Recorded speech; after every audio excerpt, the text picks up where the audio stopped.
from an NBA season, 82 games, best of 7 series, 48-minute games. All that goes out the window, and that's the biggest challenge in coaching feedback. Is you really have to get that across, but the guys have to feel it too. It's 40 minutes. Game goes quickly. The officiating's different. The rules are different. So you got to adapt as quickly as possible, learn all that, absorb it all, and then in the end, it's 40 minutes of pressure, constant force at both ends of the floor, and that's where our advantage lies athletically. But if you ease into a game like we did last night, and a team starts carving you up, and that's where they get their confidence. And so I think our guys understand now, and there's a reason we do 5 exhibition games. There's a reason we time it up the way we do. Sean Ford does an incredible job with all this. I think our guys are right where they need to be. Good awareness of what it's going to take, and now we got to go do it. How would you characterize the mood when you guys met? Was it angry? Was it the guys moved on? Like what is the feeling? I think right now? Alert and attentive and ready for what's coming. How different? I mean, Montenegro and Lithuania, for all intents and purposes, play a similar game. How different is Italy compared to those two teams? How different is Italy compared to those two teams? Italy's a lot different. They're more off-ball movement, very patterned team. They run a lot of really good stuff and play well together as a 5-man unit. So more like when they throw the ball into the post, it's not to score like Valanciunas and Vucevic. It's more to run split cuts and gaggles and a lot of movement and misdirection stuff. So it's a very different style, and they're really good. So we're gonna have to be ready. You said when we were talking to you last night, and someone brought up playing the 2 bigs together. You mentioned that didn't work. Do you guys, knowing that you're just going to have have problems against teams that rebound, you need to lean into your strength of being a smaller team, and that's how you... Well, I think we need to lean into our strength in being a forceful, athletic team, whatever that means.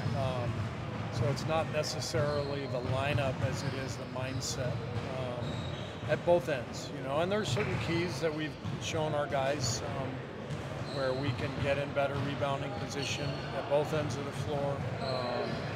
You just can't have the 4 or 5 plays where guys are ball watching as the shot goes up instead of turning and finding.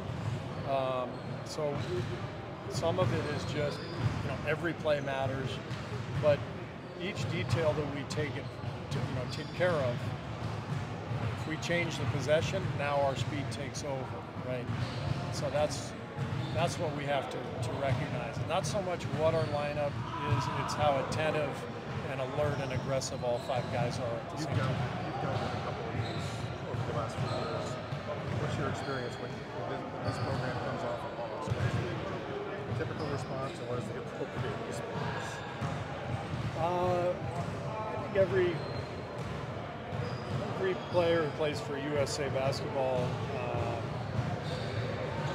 they have to recognize what they're up against, and it's not enough for us to just tell them. They got to feel it, and I think they've felt it the last couple of games.